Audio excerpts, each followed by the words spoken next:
Eliminado países de Iberoamérica, parte 1.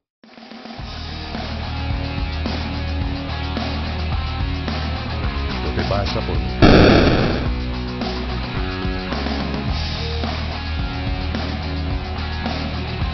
Ok, Si soy grande. sí. Y tengo más territorio. Vamos a celebrar. Ao menos tenho Florianópolis. No tanto.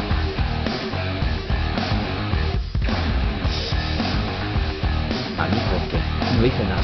Por la guerra. Casi me invadiste.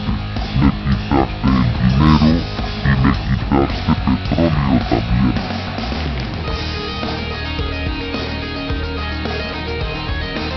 Bueno, pues soy la primera mujer eliminada. Perdón si tengo que hacer esto. Real, Cuba pobre.